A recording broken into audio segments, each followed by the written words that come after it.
તો આ રીતે બધા પરાઠા થઈ ગયા છે રેડી.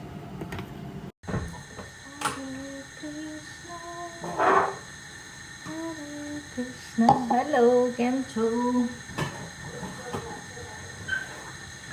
તો આજે શું બનવાનું છે?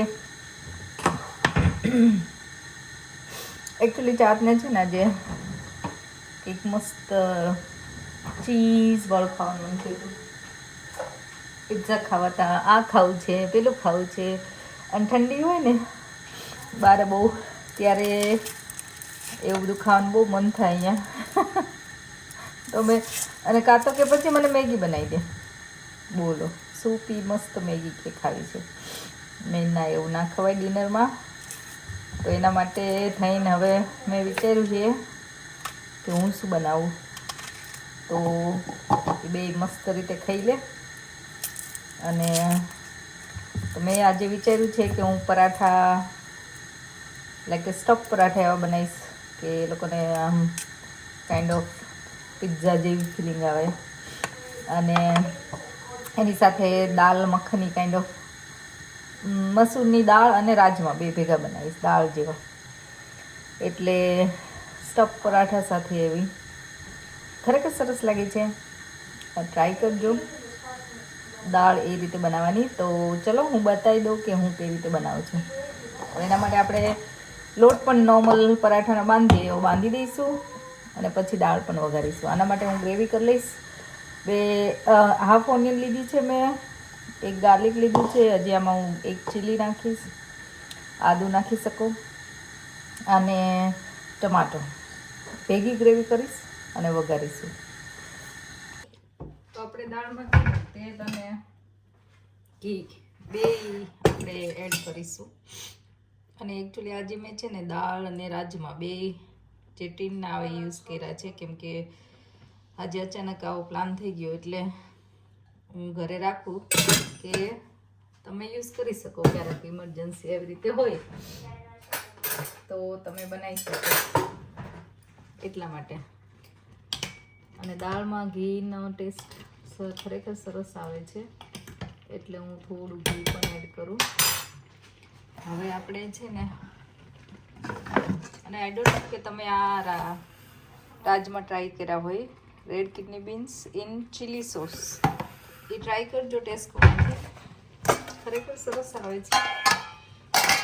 એકલા ખાશો તો કદાચ નહીં ભાવે, પણ હું છે ને આવી રીતે એક ટીન પ્લેન રાજમા એડ કરું, અથવા તો આવી રીતે દાળ મખની જેવું બનાવવું હોય ત્યારે એડ કરું તો વધારે સરસ લાગે છે. તો આપણે જીરું એડ કરી દીધું છે. થોડી હિંગ એડ કરીશું. અને જે ગ્રેવી બનાવી એ ગ્રેવી આપણે એડ કરી દઈશું.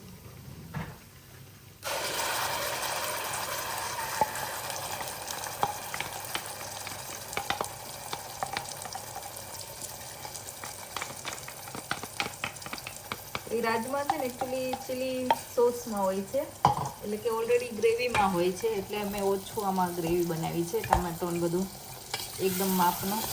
અને આ ગ્રેવી એટલે મને એડ કરવી ગમે છે કે જેથી એમાં મારો પણ ટેસ્ટ એડ થાય છે. એટલે બે ટેસ્ટ ભેગા થાય એટલે ખરેખર સરસ લાગતા હોય છે. તો તમે પણ જો ટ્રાય ન કર્યા હોય તો કરજો. આપણે આ થોડી વાર સાતળવાનું છે. અને એમાં ઇનફ ગ્રેવી હોય છે. જો તમારે બીજું કાંઈ એડ ન કરવું હોય તો પણ ચાલે એટલી ગ્રેવી હોય છે.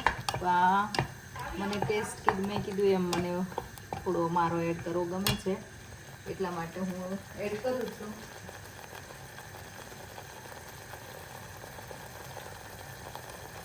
અને આ મિલ જ્યારે તમારે ઉતાવળ હોય, કંઈ ઘરમાં ન હોય, ત્યારે પણ જલ્દીથી આવી રીતે ઘરમાં ટીન હોય તો ફટાફટ બની જતું હોય છે. અને અથવા તો કોઈ વાર જલ્દીમાં હોય, કે બહાર ગયા હોય ને ટાઈમ ના હોય ત્યારે પણ.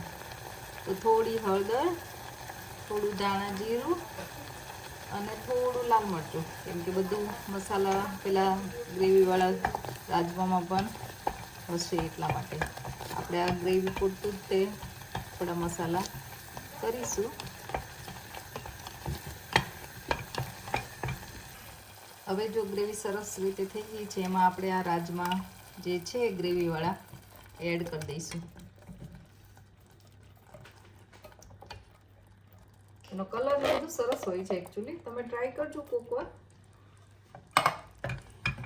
અને એકલા રહેતા સ્ટુડન્ટ હોય ફોર એક્ઝામ્પલ, અને તમારે નજીક ટેસ્કો હોય તો ઓફકોર્સ તમે રાજમા અને રાઈસ એવી રીતે લઈ આવો તો પણ એક મીલ સરસ બની જાય તમારા માટે. તો આ રાજમા એડ થઈ ગયા છે. હવે આપણે દાળ એડ કરીશું. દાળ એડ કરવાની, જે મેં મસૂરની ગ્રીન દાળ લીધી છે, બરાબર. તો અમે મસૂરની દાળ પણ એડ કરી દીધી. હવે બધું મિક્સ કરીશું અને આપણે થોડું પાણી નાખીશું, કેમ કે દાળ જેવું નથી થોડું, અને ગ્રેવી થીક છે એટલા માટે.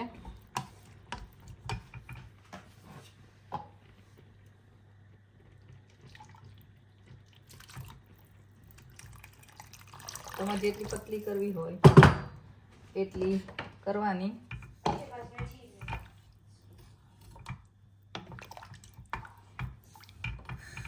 અને હવે ઉકળવા દઈશું આપણે સરસ રીતે. એકવાર ઉકળી જાય પછી સોલ્ટ ને ટેસ્ટ કરીને એડ કરવાનું, અને કોથમીર એડ કરીશું. તો આપણે થોડી વાર ઉકળવા દઈએ અને પછી સોલ્ટ ને બધું એડ કરીએ. આ થઈ ગઈ છે દાળ રેડી, ઉકળી ગઈ છે મસ્ત. મેં કોથમીર અને સોલ્ટ થોડું એડ કરવાની જરૂર હતી, કરી દીધું છે. અને દાળ ડન.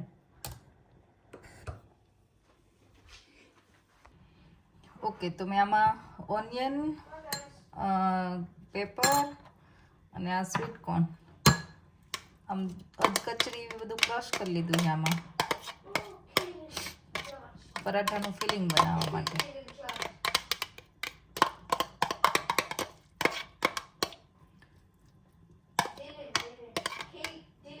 હવે આપણે થોડી ટમેટો પેસ્ટ એડ કરીશું ને બધા હર્બ્સ એડ કરીશું.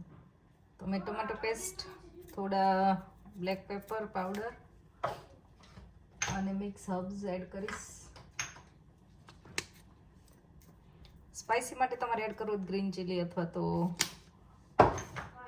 ચીલી ફ્લેક્સ એડ કરી શકો. હું થોડા એડ કરીશ, બહુ નહીં, ચીલી ફ્લેક્સ. સોલ્ટ હું એડ નહીં કરું, કેમ કે પાણી એ બહુ છૂટશે આ વેજીટેબલ્સમાંથી, અને જ્યારે પરાઠા વણવા હશે ત્યારે થોડું કેવડાવશે એટલા માટે. એટલે આપણે સોલ્ટ જે લોટમાં હોય, તમારી ઈચ્છા હોય તો તમે એડ કરી શકો. અને આ ફિલિંગ જ્યારે તમારે પરાઠા બનાવવા હોય ને ત્યારે જ કરવાનું, કેમ કે આમાંથી પાણી નહીં તો છૂટશે, એટલે પરાઠા કરવાના થોડું અઘરું પડી જશે એટલા માટે. તો આ ફિલિંગ આપણે થઈ ગયું છે રેડી. હવે આપણે પરાઠો કઈ રીતે બનાવવું હું તમને બતાવું. તમે આમાં ચીઝ પણ એડ કરી શકો, અથવા તો ચીઝ ઉપરથી કરી શકો, જે રીતે તમને ફાવે એ રીતે. આપણે પરાઠા માટે એક માપનો લુઓ લઈશું, વણીશું એને ફટાફટ.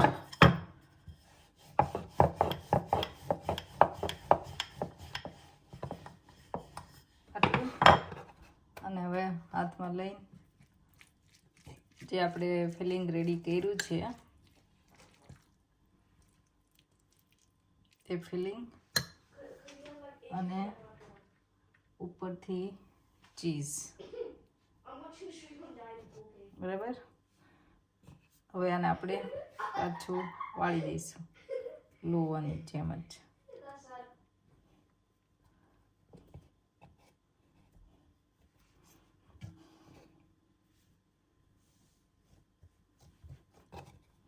અને એને ખોલા હાથે એકદમ મસ્ત ધીમે ધીમે વાળવાનું ટ્રાય કરશું. થોડું પાણી કેવું છૂટશે એ ખરું.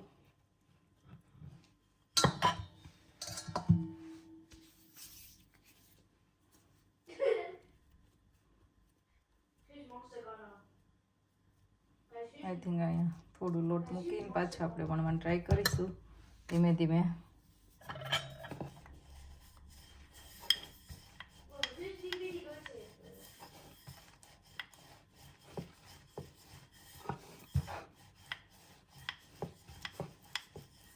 થોડું બહાર નીકળશે જ, એ સરસ લાગશે એકચ્યુઅલી.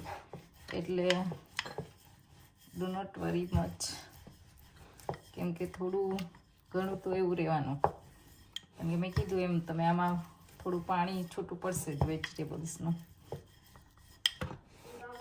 બરાબર, તો આ પરાઠો વણાઈ ગયો છે.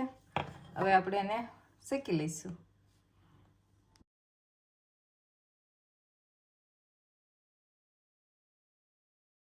અને જો તમને એમ લાગતું હોય કે આ પેલિંગ હેન્ડલ કરવું થોડું અઘરું છે અને થતું નથી, તો 2 અલગ અલગ રોટલી બનાવીને તમે કરી શકો છો, અથવા તો આવી રીતે હાફ પરાઠું બનાવી શકો છો. બરાબર, તો એટલે તમારે બહાર પણ નહીં નીકળે ફિલિંગ અને સરસ બનશે. એટલે તમારી ચોઈસ છે તમારે કયા શેપનો કે કઈ રીતે બનાવવો અને તમે કઈ રીતે હેન્ડલ કરી શકો ફિલિંગને. તો આ રીતે પણ તમે બનાવી શકો છો. પછી ફોલા હાથે થોડું વણી લેવાનું, that's it.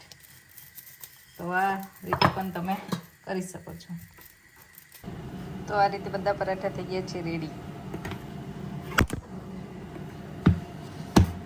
ચાતાજે Pizza paratha.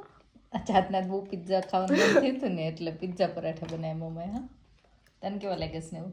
It tastes really nice. અને તમારે? સ્ટફિંગ વાળા પરાઠા બનાવ્યા.